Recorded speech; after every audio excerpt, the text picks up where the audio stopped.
When I was looking for a job at one point, I had a mentor of mine say, Sarah, when you were in your job, how many people that you weren't working with on a day to day basis were you reaching out to in your network? I said I wasn't. I was very busy in my job, very focused with the people, my prospects, my customers, my internal colleagues. And he said, I challenge you, how hard is it to reach out to one person that you don't work with on a day to day basis per week? And if you do just one person per week and you just reach out to connect, then you stay better connected with your overall broader network.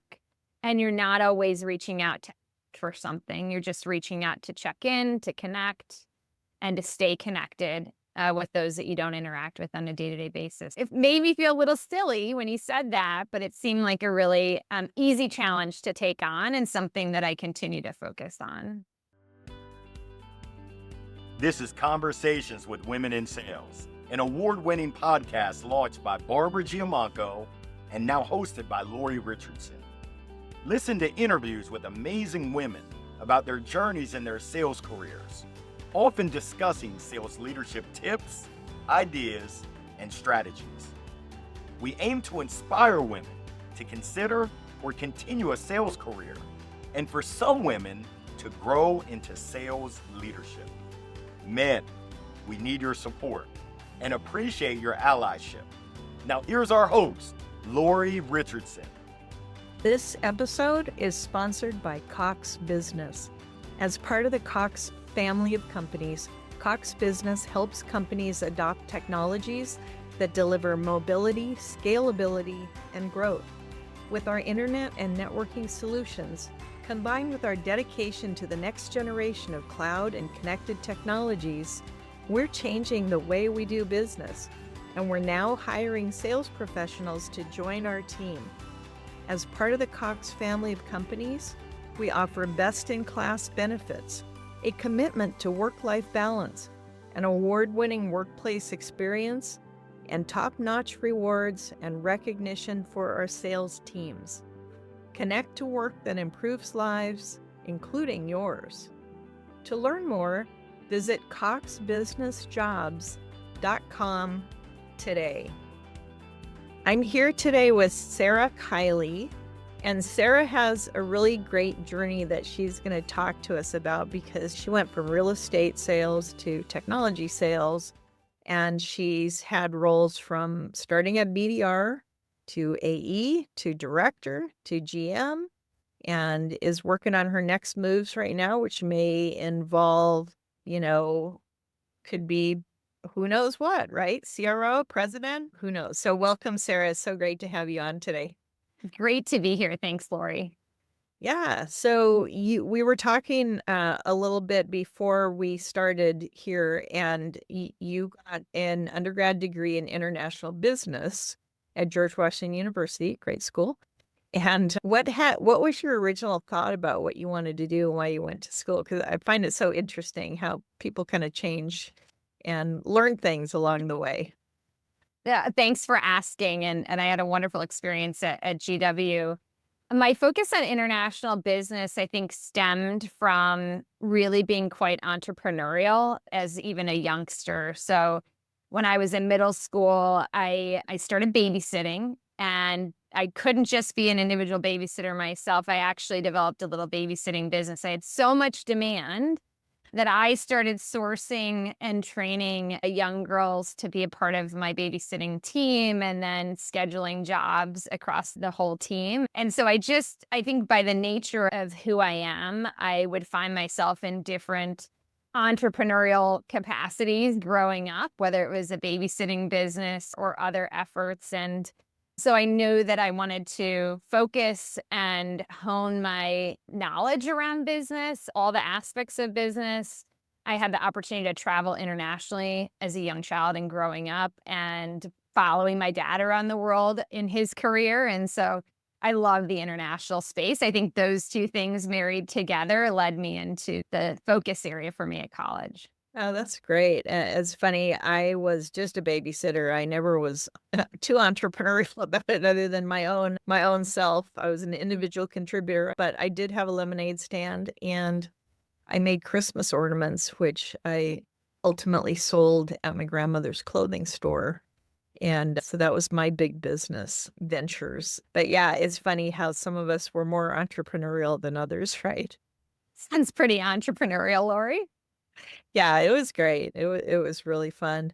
And so at some point so then you got into real estate sales, right? I did. And so actually through babysitting is how I landed my first internship. And so one of the families that I babysat for, the husband was an executive at a local company in the town that I grew up in. And he gave me an opportunity to be the first intern in his department around global talent management. And I spent 4 years all throughout college interning in that company. And I honestly thought I would have a career there.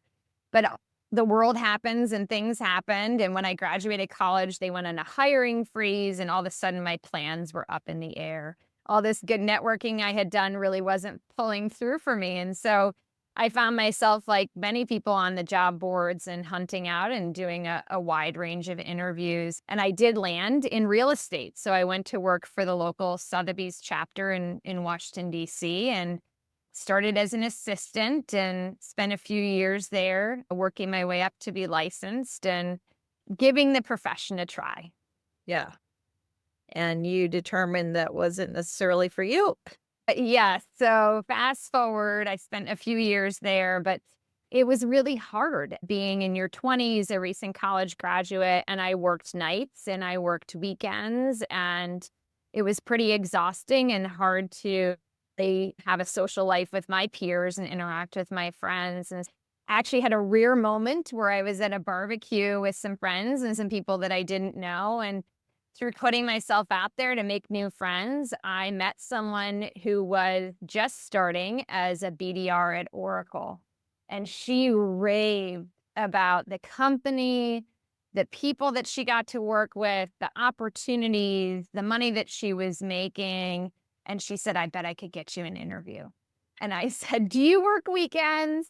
And do you work nights? And if no, I'm in.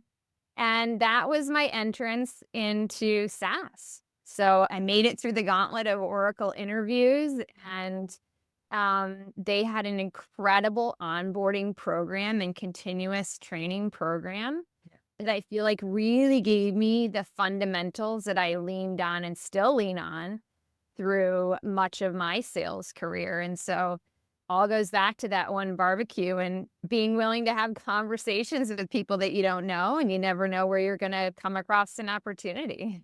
Yeah, that's a really good tip for people that are listening, because I know there are people that are looking for roles right now. Some people have a higher frustration level because it's been maybe longer than they thought. And you really need to get out there and talk to people that you don't know, and also go through your LinkedIn and talk to people you haven't connected with in a long time. Not to say, hey, I'm looking for something, but to say, how are you doing? It's been a while. I did a post today where I mentioned some people I worked with years ago, and I'm curious to see if any of them will see that I tagged them and comment, because I don't need anything from them. I don't want anything. I just want to see how they're doing. And that can be a great first step in terms of when they ask you, how can I help you? Then you can tell them that you're out there looking for the perfect fit role. But Yeah, that's great advice. I think I would add on to that, Lori. When I was looking for a job at one point, I had a mentor of mine say, Sarah, when you were in your job, how many people that you weren't working with on a day-to-day basis were you reaching out to in your network? I said I wasn't. I was very busy in my job, very focused with the people, my prospects, my customers, my internal colleagues. And he said, I challenge you, how hard is it to reach out to one person that you don't work with on a day-to-day basis per week? And if you do just one person per week and you just reach out to connect, then you stay better connected with your overall broader network. And you're not always reaching out for something. You're just reaching out to check in, to connect, and to stay connected with those that you don't interact with on a day-to-day basis. It made me feel a little silly when he said that, but it seemed like a really easy challenge to take on and something that I continue to focus on. yeah, and people do get so wrapped up in their company that they don't realize there's a big world going on out here. And those connections, I recently did a speaking engagement, a sales kickoff for someone that I saw at a conference in person. And I knew him from before that, but it was just like, it was the same as if I would have called or, followed up virtually. People forget until you get in front of them that there's something proximity bias, where we go with the people that we've seen and thought about, and they're in front of us. And so it's important to do that. It's really important. That's great. So how did you go from BDR to AE and then to director? I guess that because the director is a big bump that we don't always see women get to, unfortunately. Yeah, it was a bit of a non-traditional path. So I was a BDR at Oracle. I followed one of my field reps from Oracle to another organization and continued on as a BDR. And I was really struggling to gain upward momentum despite meeting goals and objectives that were set for me. I couldn't figure out really how to crack into that next level inside of my current company. So I actually made a pivot. I moved out. I was focused on the government sector at both of those companies. And I went back to the drawing board and I said, I really want to be a closer. And so I am going to look this is when everyone was still going to the office, Lori. So I was looking in my geographic area, where are there companies that are hiring reps and how can I see who will give me a shot to be a closer? And I found that I moved into the association and nonprofit space and I learned that market and I learned about their buyers and their offerings and I became a closer and I learned and I built off of what Oracle had done such a great job in training me in, and they really based on the Sandler sales methodology. I continued and really honed my craft in becoming a full sales cycle rep. And it was certainly challenging at times. I got the worst territory in the company and I was not set up for a ton of success, but I focused on the basics and on making sure that I was following a tight process and eventually built some pretty good traction. And by having that success, I was actually recruited away from that company to come into education technology. And that education technology company recruited me not only because I had experience in achieving goals as a full cycle rep, but because I had worked in multiple markets. They liked that I understood the federal government space. They liked that I understood the association and nonprofit space. And they had a thesis in their business that they could take their products and technology into new markets. So they said, would you be willing to come and help us prove out that thesis? So we don't really want you to work in our core market. We want you to come in and take us into new markets. And that to me sounded like a really exciting challenge. And I made the pivot into education technology and again, started as an individual contributor, a full sales cycle rep. But the nature of going into a business where you're cracking into new markets means you have very little marketing resources, right? You're working with collateral that's not meant for your market. But I also didn't have a ton of resources. So when I closed the deal, I became the CSM for that deal as well. So I quickly started building this book of business in new markets, becoming both an AE and a CSM. And I have a funny story about being a CSM. I had no experience of being a CSM. And I tell everyone what CSM is for those that don't know. Oh, sure. So a customer success manager. So I was responsible for, after the sale, I was responsible for maintaining the business and renewing the business and trying to sell them more things. And the first time I held kind of an account check-in with one of my customers, I completed the call, and at the end of the call, the customer said, great, why don't you go ahead and send us the notes from the call? And I thought, that's the strangest ask that I've ever heard. In a sales call, it's not very often that a prospect is asking you to share your notes with the prospect. Usually they've taken their own set of notes. And so my colleague in the office quickly brought me up to, that's a core function of being a customer success manager is you take the notes in the customer calls, you share them with the customer after the call. So it was a little bit trial by fire as I was learning how to manage customer accounts. But that was my path from BDR into AE. And then it was really in the growth of expanding in this customer base that I earned my ability to continue to climb the ladder. So I had a conversation with my boss and asked him, it's really becoming challenging for me to continue focusing on sales with this new role of also being a customer success manager. I can't do as many sales as I can because I have all these customer calls I have to have. At what point do you think there could be more people doing this? And do you think those more people could report to me and I could be a manager of those people?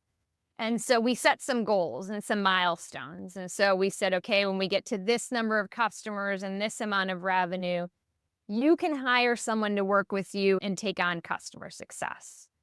And so I made sure we documented all of that, and I worked really hard because I was pretty exhausted. And so I said, okay, I'm going to get to that next goal. And I knew that I really wanted to try an opportunity to be a people manager. I wanted an opportunity to share my knowledge, my skill set, my expertise with others. And after hitting that milestone, the next milestone that I was pacing after, and then I'll take a breath, Lori, was I was still just a manager in title. So I had grown a team. I had a couple of people on my team. And I said to my boss as I was looking across the organization, I'd really like to be able to join the peers that are at the director level. They tend to be managing the full customer life cycle, sales and customer success for their part of the business. I feel like I'm doing those things. What's it going to take for me to be able to be a director? What do I need to grow from a skill set and expertise and experience? And we worked together to, again, document a next set of milestones, things that needed to be true in my part of the business for me to earn that next title. And that was really helpful for me. I think a lot of us in this space, in the sales space, are very goal oriented and work really hard towards achieving those goals and exceeding expectations. And so having a manager that could help me to understand very specifically what it was going to take to level up was really helpful for me in continuing to advance. So big shout out to that manager who inspired you and gave you those and helped you, it sounds like, with realistic goals. They weren't impossible goals, right? Because you achieved them. They might have been challenging, but you made it, which is really good. It sounds like they did a good job. Yes, it worked well for me. And it was a great structure, again, of having an achievable goal, a push goal, so something to elevate yourself and work a little harder against, but then seeing the rewards of that and rising into a new role and a new set of responsibilities was really nice. Yeah, that's great. That missing rung for women a lot of times in sales happens. We get to manager level because manager's hard and we need lots of managers to do that. But to get to that next director level, the manager of managers, that's a big focus. And so congratulations for getting Thank you. through that, plugging away. And then you got to general manager, right? I did. And so that was one of the things I think that helped me to ready myself for being promoted into general manager was that I had demonstrated throughout my time in the company that I was willing to go above and beyond, that I was willing to help the business in new areas as we continued to grow. And so when we decided to focus on international work, so back to my degree, and we were not just selling directly, but we wanted to establish some global partnerships. And the CEO said, "Oh, Sarah, you've probably done that before. Why don't you take that on?" And little did he know I'd never done that before, but I said, I will definitely take that on and I will do my best at that. And so then I leaned into my network to say, has anyone done this before? How do you do this? I did my research. I've never done this before. How am I going to do this? And I tried to make sure I wasn't going it alone, but I consistently was given little opportunities, even as an individual contributor, to show that I could push myself, that I could learn something new, that I could grow and expand my skill set. And there was a departure of someone in the executive team at my company, and the CEO decided to do a bit of restructuring in the business. And it's quite a jump to go from a director to general manager. And I'll never forget the moment. He took me to lunch at his favorite deli. and presented me with the opportunity and told me that all the things that I had demonstrated in the business, my ability to hit and achieve goals, my ability to grow into a leader, my ability to continually push myself to learn and grow new skills was really what set me up for being his pick for this role. Wow. And so it was a really big responsibility and a growth in definitely another step. And I had to further grow my skill set to be really effective in that capacity. But it was really leveraging the work that I had done. And I would say I would go back to early days as an individual contributor at that company or a sales kickoff. And I was mingling with my peers, other individual contributors, catching up at a happy hour event. And my boss walked over to myself and another AE and said, you all are having a nice conversation. That individual over there signs your commission checks. And that individual over there is the one that generates leads for you. And he had every member of the executive team at this event. And he said, I don't want you to talk to each other. I want you to go talk to those people. And that was such an incredible push for me to say, foster relationships with the people that are driving impact on your part of the business. Create those relationships, and those will pay dividends for you across your time in the company. And so that was definitely an incredible push for me and something that I frequently thought about as I was continuing to grow professionally in that organization.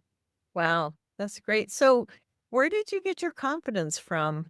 Sounds like you took on each challenge as it presented itself to you, some that you inspired and others inspired.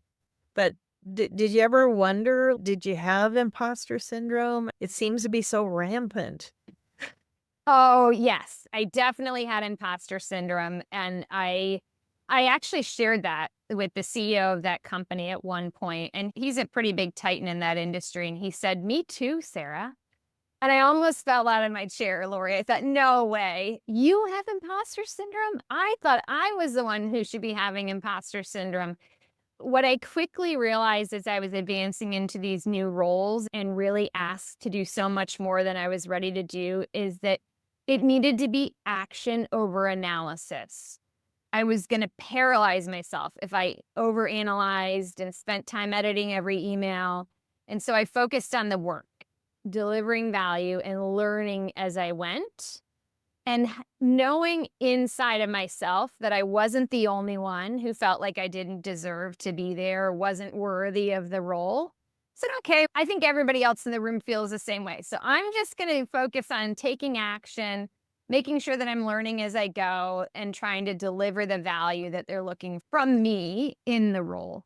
And Yeah. I think it's the little known secret that most people at some point or at lots of points feel that imposter syndrome. Yeah, you're doing new things. And so, how could you feel overly confident until you've done them, right? It seems so, it makes so much sense, but there are a lot of people really paralyzed by it, I have to say. I love that you said action over analysis because that's a beauty. That's take the steps, just get out there and make it happen. So, Yeah. that's fantastic. I love that so much. So, what books and podcasts or how do you learn and I learned, yeah, both of those, Lori. So I learned from staying connected in my network and making sure that I am asking the uncomfortable question, that I'm not living in my imposter syndrome, but that I'm leaning into my network to uncover how people are navigating similar stages in their career, similar challenges in their roles. And then I'm always looking for new recommendations for podcasts and books because I only know what I know and I only step across what I step across. And one of the podcasts that I'm consuming as quickly as they can put it out is the 30 Minutes to President's Club. yeah. They have a great track for individual contributors and also a great track for sales leaders that feels very up to the minute on the things that we're all facing in the market. And then I also am an avid reader. And the book that I'm reading now is one that was originally issued a long time ago. It's in a new edition, but it's called The First 90 Days. Ah, And who wrote that? Do you know? it is, I have right here, it's Michael Watkins. So it's Huh. The First 90 Days. Interesting. Proven strategies for getting up to speed faster and smarter. And so I am, as you mentioned in the beginning, navigating and interviewing to find my next role. And I want to make sure that I've got a really honed playbook on how I'm going to attack those first 90 days. And so why not read from someone who feels like they've got it down enough to put it in a book and see what I can learn to further evolve the strategy that I typically take? Oh, that's fantastic. That's wonderful. So, any final advice to a woman who might be considering a sales role for the first time or considering getting into leadership and might be hesitating for different reasons? I know it's a little, I guess I would say lean in. So if you're at all interested, do some informational interviews, reach out to some people that are in a role that you think you might be interested in and try to uncover what do they love about the role? What are the challenges that they face in their role, and see if those are things that you think would be interesting and get you excited to show up to work every day. Because ultimately, that's what makes it fulfilling, is when we are excited and energized to enter the workday and take on the challenges that we have and push yourself, take opportunities. And I think a career coach once said to me, I was evaluating opportunity, and he said, if you don't explore it, won't you regret that? And I said, you're probably right. I should probably at least take a look, at least explore it, learn about it, understand it, and make sure I'm as informed as I possibly can be before counting myself out. Let's see if we can count ourselves in.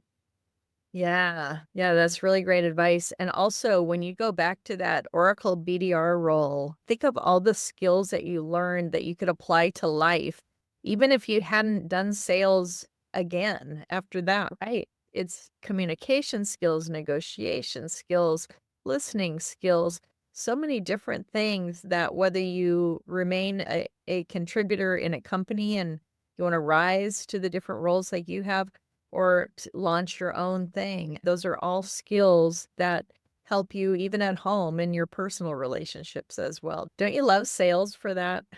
I do. I love sales. And I think so many people in many professions don't appreciate how translatable their skills are into sales. There are so many other careers that are doing the core fundamentals of sales, just in a different capacity. And so you can make the crosswalk back and forth. Yeah, and you realized it was a helping profession, it's not a slimy or Right. and you were in a boys club at Oracle, I'm pretty sure. Yeah. But you made it work for you, and that's what really counts. So congratulations on your successes, and we'll be watching to see what's next for you. I can't wait to see what happens next. Thanks so much, Lori. It was great to be a part of the conversation today. Yeah, that's Sarah Kiley. Thank you so much, and we'll be watching. Thank you. I'm your announcer, Larry Long Jr., and we sincerely thank you for listening to this episode of Conversations with Women in Sales, encouraging you to share an episode with all of your friends and your favorite male allies. Let's work together to change the face of sales. Until next time, you can find all of our episodes at womensalespros.com/podcast.